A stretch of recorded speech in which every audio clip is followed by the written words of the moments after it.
Trying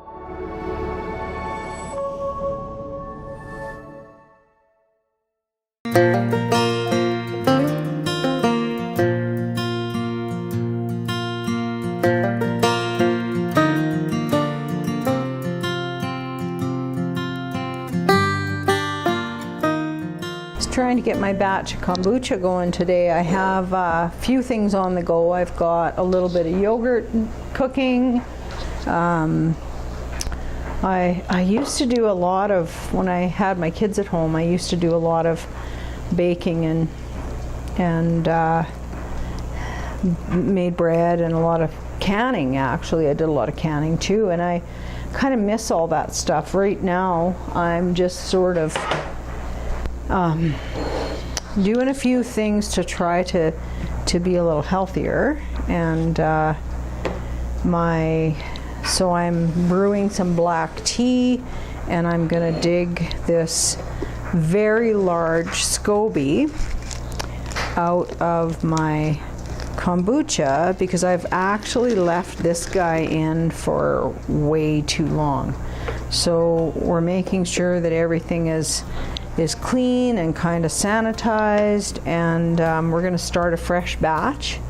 And this guy is like way too big. He's I actually have had him in here for about 2 months, and that's just absolutely ridiculous.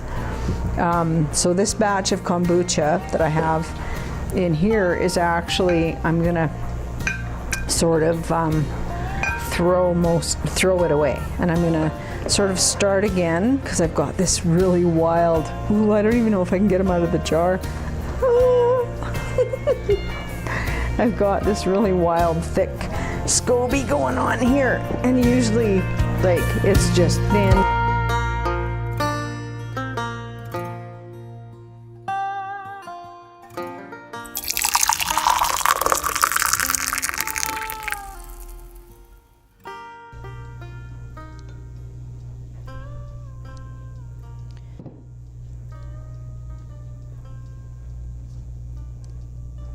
So I first met Lorna at the art gallery. She's an artist. She's a printmaker. She does some painting. And her and her husband have a lovely farm just outside of Fort St. John. Beautiful views. Beautiful home. And she's got some chickens and cats and dogs, and it's just a wonderful, warm and welcoming place. And so Lorna and I, through the gallery, I got to learn about some of the things that she was doing, and I only saw a smidgen of what she was doing. So I got in touch with Lorna, and I asked her if she would come and talk about some of the traditional stuff and some of the not so traditional stuff, and how being a grandmother is for her. There's so many people like Lorna that have come through. She's still working. She's still in helping positions and helping capacities. She's such a warm, wonderful, nice person to be around, and it's reflected in all she does. So I hope that you enjoy this time with Lorna as much as I enjoyed my time out at Penner's Patch. Hi, well, my name is Lorna Penner, and I am a grandma. And I also am a longtime resident of the North Peace here.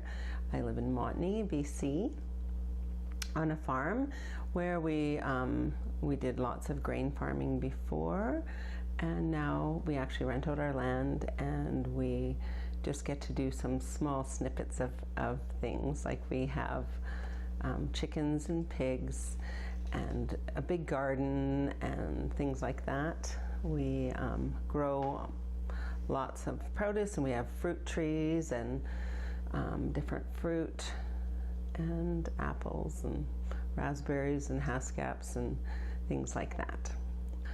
And things that were passed on to me through my family, through my mother and my grandmothers. The whole part about canning and preserving so that we can have those things from the summer all year long. So from what we grow, you know, there's just so many different processes of canning too. There's, you know, you can do a refrigerator canning. So lots of times, like I love pickled onions and pickled peppers, hot peppers. Well, I can do that as much or as little as I want. So I'd use those in the refrigerator, and I just do a refrigerator pickling. And then they stay nice and crisp and crunchy and yummy. And then there's a hot water bath process that you can use for your jams and jellies and your other pickles. And then there's the whole fermentation process with doing like sauerkraut and different fermented vegetables and things that way, and also pressure canning when we want to just can just our like green beans and things that have low acid and not enough pH in them to preserve safely. When I was young, my mom did some canning and also my grandmother, but I was very young, and she, you know, left us when I was only 10. I think my grandmother passed away, the one that was on the farm and canned and everything like that. So I did learn my basics to canning always with my mom. But so we did, you know, the traditional things of just, you know, raspberry jam and strawberry jam and Saskatoon jam, of course, and some pickles and some relish and stuff like that. But, you know, the more I did, I wanted different flavors. And I wanted different things that had different properties to them, and what did I have around me on the farm, on my farm. And so that sort of started the whole more foraging with purpose and foraging to find what, you know, can be nutritious and helpful to you as well. I mean, obviously with sugar, I mean, well, whatever, but there are really good parts in that, you know, like for instance with dandelions, like the entire dandelion is just a source of greatness. From its blossoms to its roots. And I mean, you can make dandelion tea or salads or coffee, like a chicory, it tastes almost like a chicory coffee with the roots that you can make. And it has like lots of properties. If you extract it in an oil, you can get properties to help you with eczema or joint aches and things like that. So that really helps. And that's what we have just with a simple dandelion, and there's like so much more about that, but that's just some basic stuff and things. But I really wanted to incorporate different flavors too with stuff. So I'd gone on this big art trip. I'm a printmaker and part of the Flying Colors Artists Association and Print Artists North. And with them, I went on a trip. There was 13 or 14 of us, and we went overseas to the UK, to Cambridge, to take part in this biannual printmaking event. And while we were there and touring around Cambridge, well, there was gin everywhere. And I was like, oh, I don't like gin. But actually, I liked gin there, and they had it with lots of different rhubarb things, right? Like they would, you know, soak it in rhubarb, or have this, there was this a rhubarb gin liqueur that was like divine. And so when I got home from that trip, I was like, oh my goodness, I have this rhubarb. I need to make an homage to this. Right, and so I did that by making a rhubarb gin jam, and then I also made a rhubarb gin syrup that goes lovely with more gin and ginger ale. But you know, you don't have to do that. And because it is a jam that is processed with heat, the alcohol is cooked out of it and all of that, so it's safe for everybody to have. It's not like you'll be drinking while you're having jam on your toast. You're good. But so that's how that began, with that flavor. And then I started finding other flavors that I liked, you know, like strawberries and champagne. Well, so I made a strawberry and champagne jam, and all these different things. I make pickled Brussels sprouts, things like that, when you get into the more savory things. But they're unique and they're different and they're fun of flavors, and so you don't have to have them forever and ever the same thing on, like, you know, for some people that's fine, but I wanted something different, so I was always doing something different, or like a strawberry vanilla jam or my Christmas jam or things like that. But the most important thing is to make sure you just can't create things without making sure that you have the correct pH in it, because then it is not necessarily safe, you know, and that's really important that you know, there have, in these last few years, there has been the few cases around the world of botulism due to improper canning. And so that's really important. I think one was with sardines or something in this place in Scotland or something like that. And I don't know, it was overseas. But I mean, it can happen here too, and I'm sure there is some cases here too. So it's really important to follow directions, and if in doubt, throw it out. You know, that's always a really good thing to do. So I also, you know, I think that what we eat and what we grow and what we create are all creative.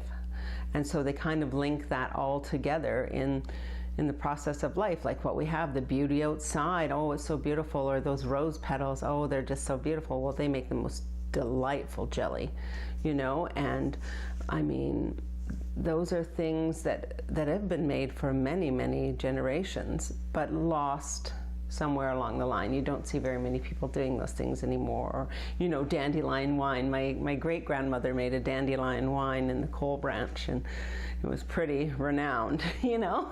I mean, I wish I had her recipe. Now, isn't that a sad thing? Because, I mean, it was too long ago to have that, but nobody has that recipe. So we lose these things in our tradition of time that goes by, and people aren't interested when they're young or don't know to be interested, and then later on it's too late, you know. On my mother's side, I mean, they had a big farm, and they did everything. They grew everything from, you know, animals for meat and grains and vegetables and everything. And my grandfather would make his own cottage cheese from his own milk and cream, and he would make his own sausage and all of those things. So those things are lost, you know. Lots of times we lose them along the way. I have one of my sons is very interested in sausage making and things now, and it would have been really neat if I could have somehow passed on his great-grandfather's, you know, recipes again. But, you know, myself here, so I do lots with what I grow and what is in the forest around me, or, you know, everywhere. There's, you know, our fireweed is great, things like that, fireweed jelly. That also goes really nice on like sourdough bread. So there's a traditional thing that I like to do as well. I make a sourdough, and I was gifted a sourdough starter that was over 200 years old. So that tradition, even knowing, of course, there's nothing in there that is 200 years old, of course, but it is so cool to know that something could be handed down and handed down and handed down, and it's still here today that many years later.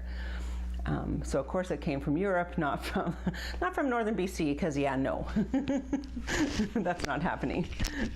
And yeah, so there's those things, and you know, we're just so blessed to be in the North Peace, though, because we have so much freedom of things being untouched. You know, there's not a lot of people when you go off the highway. There's not, you know, you can be where no one else has been. Wherefore, when you're, you know, down further south and things, there's always lots of people everywhere. You know, even in the off-road parts, there's been lots of people. We are still so lucky we can be where there's nature and where there's things that have not really had many people walk about, you know. So I feel quite lucky that we can have that and somehow share that, and to keep sharing the history of our areas, like, and the traditions. Like where I live, the Fort Nelson Trail came right through just below our farm here. And, you know, it would take, there was just off to the south of us was one of the resting stations where the horses and the people would stop and they would rest and carry on to, and then the next day of travel they would go. And I have a map of all of that I've got from the North Peace Museum, and done some research into that about all the different people and places and how long it would take. And you know, it's very interesting because we are like the last frontier up here. So, you know, tradition isn't that long ago of things that were old and traditional. Well, I think also a major influence, I think, in my life, and really some of my fondest memories with grandparents and things, are with my great-grandmother. And she came here, she immigrated from England on my father's side. And she would bake with me, and I had my own little special dishes and things. And she had brought this china from England, and we would have tea, for instance, or hot chocolate, and we would bake. And I had this special apron that she made for me, that popped over my head. And I just remember, feeling so grown up with my little rolling pin there, and we'd make little pies, or we'd make, tarts, or whatever we were making. And I think that from those memories, even though you're so young, it implants a seed in you that you can use later, that I am able, I can do anything. And I think, like, for my granddaughter, I would like for her to know that she can do anything that she wants, and to be able to fall back on even those like young memories of, baking with grandma, or let's go pick berries and we're going to make jam. And yes, maybe at 5 years old or 2 years old she can't be over the pot of hot boiling jam, but she can certainly be there when we're picking those berries and running and playing and eating berries and making those memories that just set up a whole, recipe for life, right? That we are, sustainable with where we are, or that we can do stuff. We don't have to go to the store all the time and buy everything. We can make things and create our things, and yeah. So during COVID, I was working, right before COVID happened, I started, I finished working at the schools, and I was working part-time at the gallery, at the art gallery in town, and doing stuff like that. And then COVID came, and I was doing some other stuff, and things were so shut down and limited, and I just wanted to still be part of a community, it felt like, and I remember driving home, and they were having this farmer's market out at Charlie Lake, and it was outside. It was just a beautiful peace country with the geese and everything there in the water, and it was just beautiful. And I'm like, oh my gosh, wow, I would love to, they asked me if I was interested, and so I was like, I guess, I would like to try, experimenting more with my stuff, because you can only eat so much that you can only gift so much away, like, there's a cost to that too, besides just your time and all of that. There's also quite a big cost of jars and, different things that you need. Anyway, so I started with my little table and my little display of my different jams that were, quite unique to other, traditional only flavors. And then I brought in some of my artwork and things that I had done with, like, rocks of the piece and stuff like that was meaningful to me and to my community, and some paintings and lino cuts. And then I started getting into painting on silk, and also, my shirts, t-shirts and jackets and things, and tea towels I would make with my lino cuts, so printing on fabric, but all hand done and all created uniquely as one, because no one will ever be the same, because you'll never ink it exactly the same. And so from that, I just got to really have this wonderful little business going on.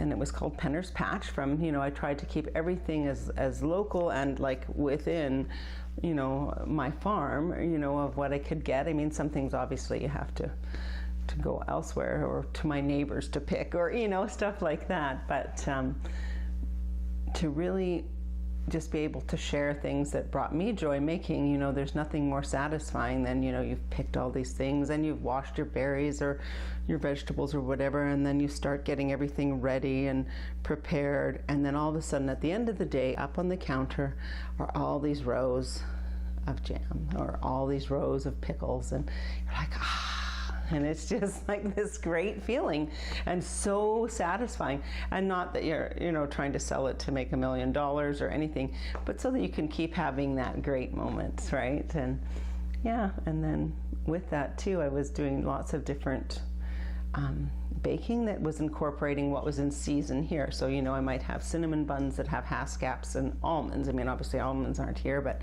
the Haskell's are just out in the yard, or whatever. There would be different flavors that I would use that were of things that were in season, and then creating that uniquely to other places too. And so people really like that, and it just made, my time at the markets was just such a good time. Besides being a small business, it was time to spend with lots of people in different ways. You get to meet and chat and visit and just connect within your community. And I think that's so important that, we lose again, like from when back in the day, when we were young kids, we always did all these things in communities or with our families, and there was all these get-togethers all the time and all these things. Well, it just doesn't happen anymore. So when you go do something like at a market, well, you see hundreds and hundreds of people sometimes, or thousands of people over a weekend, and it is like awesome, and you just feel more connected in your community. And I really hope that my granddaughter can, have that feeling with her community, that she can try and be maybe an advocate or active in some sort of way within her community, that she'll feel a part of something really bigger than herself, and in a good way. I'm so happy that you could join me today with this episode. Now I've got all my Sunday day off things done. My kombucha is made and a new batch is fermenting away, and my yogurt is almost done. And I've started a new round of sprouts. It's winter time right now, so it's not quite, or spring, so it's not quite time to get out in the garden or to have the herbs and vegetables growing outside yet. It's getting close, but I hope that you enjoyed this episode with Lorna as much as I enjoyed the conversation. It made me think a little bit about a few things. It doesn't have to be something from your childhood that you're remembering and trying to pass along. It can be something that you're doing right now, today. A favorite recipe, knitted pattern for something. It can be a certain kind of plant or herb or tea that you use for specific reasons. It doesn't have to be something from a long time ago, because that generation or two back, like Lorna said, she wishes she'd have some of those recipes. And it's the same for me. My one grandpa for a little time there was a bootlegger, and apparently he was very good at making whiskey, and I know that we can't do that. It's not really quite legal, but I didn't get that knowledge from him, and there's a few bits and pieces of things that I remember people talking about. My other grandpa was a cook, and he went out with outfitters and surveyors and cooked, and somebody told me one time about peeling the bark off of a certain willow, and he used the underlayer for some sort of medicinal purposes, and it's gone now from my memory, and from his memory, of course, he's gone. And so Lorna brought that up about these recipes and things. So perhaps the share this time, because I always like to share something, or give an idea of something to share, maybe the share is to not just remember the favorite recipes that we had when we were kids. Maybe it's writing down the memories, writing down the recipes that we're using now, our favorite recipes. Maybe that's what we need to begin to do. And I know a lot of times now I don't use my cookbooks anymore as much. I go online and find a recipe, and then I find a favorite recipe, and then I can't find it again. And so maybe that's something that we should be more aware of, I heard somebody say the other day that in 3 generations, no one will remember your name. And that's okay. So what legacy do we want to pass along? What information, even if it's just the warmth of a favorite cookie recipe, what do we want to pass on? So that brings us also to being aware and paying attention to what the next generation might need and what we can help them with and what they can help us with. Being aware, paying attention. So thank you again for being here. I'm going to write down some recipes. I have my mom's apple juice recipe in front of me, and I want that to be something that I pass along to my kids and my grandkids. And thank you so much again for joining us.